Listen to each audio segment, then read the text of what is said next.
Bienvenue Stop Invest, la chaîne des tops d'investissement. Ici, on parle essentiellement d'entreprises de qualité. Avons-nous une opportunité d'investissement sur Téléperformance? C'est la question à laquelle on va essayer de répondre en se basant sur les états financiers de la compagnie. Je rappelle que ceci représente uniquement mon point de vue et non un conseil d'investissement. Et comme d'habitude, je me réserve le droit de me tromper. C'est une demande spéciale d'un de nos abonnés Top Premium. Je rappelle que l'accès au service Top Premium est dans la description de cette vidéo aussi. Donc, ici, une compagnie dont on a parlé au mois de novembre, quand elle avait eu les problèmes en Colombie, etc. On avait essayé ici de faire ici, comment on appelle ça, de commenter à peu près cette nouvelle-là. Je pense que à la fin, je vous disais ici, c'est pas la peine de paniquer. Il y aura peut-être une enquête, mais c'était la bonne décision à prendre également. So, on verra à peu près qu'est-ce que ça va donner. Et quelques jours après, voilà, les nouvelles sont revenues, elles étaient plutôt bonnes. Voilà, elle s'est engagée. Je pense qu'elle s'est désengagée de ces, de cette, de, par rapport à, enfin, elle a institué ici un soutien aux employés. Je pense qu'elle s'est désengagée de la modération de, de certains contenus ici compliqués, on va se dire comme ça, au niveau de TikTok. Mais voilà, la tempête est passée. Donc c'était plutôt, entre parenthèses, une tempête dans un verre d'eau. OK? Donc, elle a publié ses résultats financiers dernièrement. Semble-t-il que ça a été assez positif également. OK? Je ne sais pas, est-ce que c'est atteint là? Est-ce que les analystes ont été surpris? Est-ce que ça a été une bonne nouvelle ou pas? Mais quand je regarde à peu près mes graphiques en date d'aujourd'hui, mes graphiques financiers, d'accord? Pour une fois qu'on regarde uniquement les graphiques financiers, je peux constater que nous avons une compagnie qui a maintenu son niveau de croissance ici. OK, par rapport à l'année précédente, on est toujours sur une compagnie de croissance. Une compagnie de croissance, c'est bien. Est-ce que la marge brute est stable? Donc, quand je regarde la marge brute, oui, elle est stable. On aime ça. OK? Donc, maintenant, je regarde la marge EBITDA. Est-ce qu'elle est stable? Elle augmente même. Vous pouvez constater ici, on a une pente. J'aime également ça. Ça prouve que l'entreprise a un pricing power. OK? Ça prouve également qu'elle devient de plus en plus efficiente. Ça prouve également que tout revenu supplémentaire descend directement au niveau des net income. Je vais vous montrer quelque chose. Et quand on le prend ici, un like, un abonnement, ça fait toujours plaisir, les amis. Donc, net income, c'est AGR. OK? Je prends les net income ici en croissance. Je vais les prendre ici en. Est-ce que je vais les garder en normal, là. On va les garder comme ça. On va les mettre ici sur un an. Je ferme ça. Voilà. Je compare ces deux éléments. Qu'est-ce que vous constatez ici? C'est le même graphique, hein.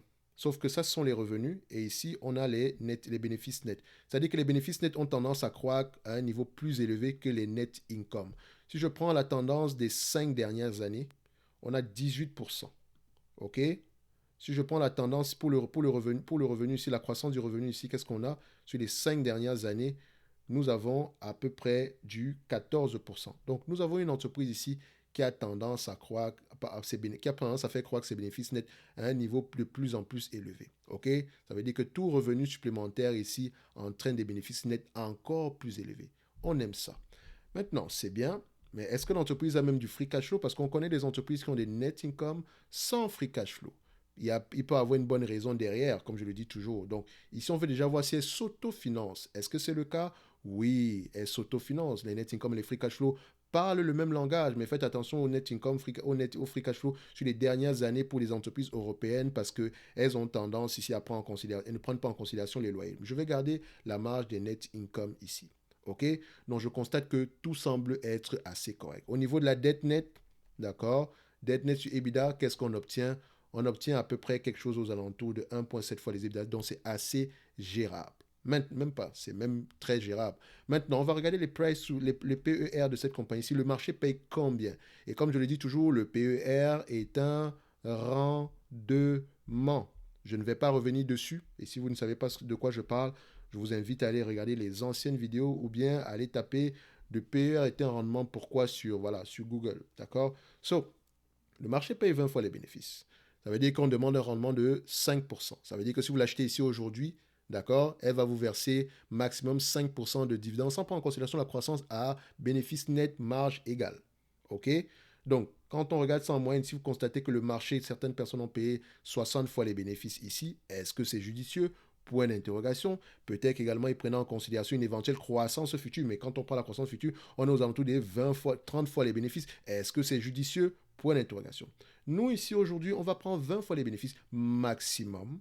Et je vous mentionne également que la croissance est supérieure à 5% en moyenne. Donc, Je vais donc au niveau de l'évaluation, vu que j'ai besoin le nombre d'actions ici, je vais aller le chercher. En date d'aujourd'hui, on a combien? On a à peu près 59, disons 60 millions d'actions et je vois que le nombre d'actions augmente. Je n'aime pas ça. OK? Donc, il faudrait me dire pourquoi est-ce qu'une entreprise qui peut racheter ses actions ne le fait pas, surtout si elle est sous-évaluée. Donc, je n'aime pas ça. Il me semble qu'elle a fait un rachat d'actions dernièrement, ici, justement, quand il y avait eu ce scandale-là en Colombie. Maintenant, je constate juste que le nombre d'actions augmente. Je n'aime pas ça, mais ça ne me dérange pas non plus. Tout simplement parce que malgré cela, le bénéfice net par action a tendance à croître également. Et c'est ça que j'aime. OK? Mais si on avait quelque chose ici de stagnant alors que les bénéfices nets augmentent, je n'aime pas ça. En termes de volume, bien sûr. Maintenant, la dette nette sur EBITDA, ça donne comme, enfin, la dette nette donne combien ici? Quel est le niveau de dette nette de cette compagnie ici? Elle a 2 milliards 630 millions de dette nette. Attention, est-ce qu'à l'intérieur, ça prend en considération les loyers? Il faudrait aller vérifier cela. D'accord? Donc, ça pourrait être bien moins élevé que ça. 2 milliards 630 divisé par 60 millions, ça donne ici au total 43 millions. Excusez-moi, ça donne ici au total 43,83 $ par action en termes de dette nette. OK? 43, je vais mettre à 44 $. Ça ne change pas grand-chose. Et ici, on sera à X 20 fois les bénéfices. Maintenant, en termes de valorisation, ça donne combien? Je vais sur Fastgraft. On s'attend à avoir des bénéfices nets de 15,29 $ en 2023. Je vais voir ici, est-ce que les analystes ont tendance à avoir raison par rapport à leurs prévisions ici? On constate une chose, sur une période de 2 ans, sur les 5 dernières années, ils se sont trompés une seule fois. Et ça peut voir ici, ça peut prendre en considération, ça peut être ici pendant la pandémie. Donc, il y a eu peut-être un ralentissement ici, peut-être qu'on a dû fermer, etc. Mais sur les dernières années ici, ils ont tendance à avoir raison. Donc, c'est un business assez prévisible. Peut-être qu'également, on fonctionne ici par contrat. OK? Donc, je fais ceci. On s'attend à 15,29 $ en 2023, multiplié par 20 fois les bénéfices, d'accord, moins la dette nette de 44 $ par action ici, on se situe à 262 $ l'action. 262. Ça ne prend pas en considération une éventuelle croissance future. Et je vous ai dit ici que les bénéfices nets ont tendance à croître à un niveau plus élevé que les revenus. Et revenus, croissance des revenus, il y a, donc croissance des bénéfices nets, il y aura entre parenthèses également. Il y a de fortes chances que ce soit le cas. D'accord? Si on prend en considération ce qui est attendu en 2025, et je rappelle, parce que je sais que pour les plus matheux ici, je sais qu'on devrait actualiser ceci en date d'aujourd'hui. D'accord? Donc l'hypothèse de départ que nous on prend ici, déjà je prends déjà en considération la dette, et encore l'hypothèse de départ qu'on prend ici, c'est qu'on garderait l'entreprise sur une longue période de temps, tout en se gardant une marge supplémentaire ici. OK? Donc, je sais également qu'on peut l'ajuster en conséquence. Mais comme je dis toujours, investir, ce n'est pas que des mathématiques, ok? C'est également du bon sens. 18,71 fois 20 fois les bénéfices, moins la dette nette à 44 $, 44 euros, excusez-moi, ça donne 330 330 euros l'action.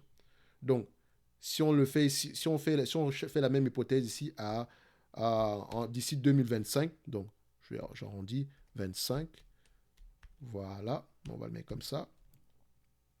OK, ça donne ici combien? 330 euros l'action. Donc, pour le voir à l'envers, c'est ceci. Si l'entreprise vous distribue la totalité des bénéfices nets attendus en 2023 par rapport au prix actuel qui est aux alentours des 222 euros l'action, vous aurez un rendement de combien? 6,88%. Et je rappelle que c'est une entreprise en croissance, ce qui est déjà intéressant aujourd'hui. Petite croissance uniquement de 5% sur les 5 prochaines années, ça reviendra à vous donner un rendement sur coût d'acquisition de 8%, ce qui est déjà également intéressant pour une entreprise qui s'échange en moyenne à 20 fois les bénéfices. Même si elle aura tendance à s'ajuster aux alentours de 17 fois les bénéfices à long terme. C'est déjà assez intéressant parce que 20 fois les bénéfices ici sous-entend ici un rendement de 5% par rapport à nos prix d'acquisition. Ça revient ici à peu près de faire ici de 1,76, de faire ici 76% de plus que le prix actuel. D'accord? Ce qui revient à un rendement ici de 12%, ce qui n'est pas mal. Quand on revient ici à 18 fois les bénéfices, à 18,71 €, si ça se réalise également dans un environnement normal, divisé par 222 euros l'action, on a déjà un rendement de 8,42%. OK, enfin, par rapport à ce qui est attendu en 2025. Ce qui pourrait nous encourager à dire OK, si on achète aujourd'hui, par rapport à ce qui est attendu en 2026, on s'attend à peu près à du 6,88%. D'ici 2025, par rapport à nos prix d'acquisition aujourd'hui, si tout se passe bien, on sera à 8,42%. Est-ce que je choisis prendre le risque en question d'investir dans Téléperformance parce que je comprends le business model, je comprends également qu'il y a une certaine, le marché est assez, enfin, les perspectives de croissance sont assez bonnes, le management est compétent, elle pourra maintenir ses marges ici. Si cela me parle, si ceci me parle, si ces éléments-là me parlent, je pourrais y investir en date d'aujourd'hui. Mais je dis toujours une chose, les chiffres c'est bien, mais il faut faire parler ces chiffres-là. Est-ce que les marges vont être maintenues? Est-ce que les marges vont continuer à croître? Est-ce que la dette va être gérée? La croissance va venir d'où? D'accord? Acquisition, manière organique. Voilà les questions qu'on va se poser. D'accord? Donc, sinon, à ce niveau-ci, Téléperformance est très intéressant. Très, très intéressant. Ça semble être une très belle entité. Vous pouvez juste voir ceci avec la courbe des bénéfices nets, la courbe des operating cash flow. Vous voyez ici que, voilà, on n'a pas du Alstom. Et quand je prends l'exemple d'Alstom, par exemple, ici, qui est une belle entité, qui a sans doute un avantage concurrentiel par rapport à sa technologie, mais qui ne rapporte pas d'argent du fait ici de plusieurs mauvaises décisions. Vous pouvez constater ici que le operating cash flow d'Alstom, c'est ça. Et quand vous voyez ça, prenez vos jambes à vos coups et partez. D'accord? Sauf si vous voulez passer, sauf si vous avez, voilà, si vous voulez passer des heures à disséquer l'entreprise, le passif ne parle pas déjà pour elle. Ce genre d'entité-ci doit avoir un manager extrêmement compétent. Parce qu'en operating cash flow, il n'y a pas d'argent, donc en free cash flow, il n'y a rien du tout. OK? Donc, ceci n'est que mon point de vue. Comme je le dis toujours, je peux également me tromper et je me réserve toujours d'ailleurs le droit de le faire. Mais je vous encourage toujours à lire vos rapports financiers. Pour ceux qui veulent aller plus loin, la Top Newsletter ainsi que le service Top Premium sont dans la description de la vidéo et on se dit à bientôt. Merci.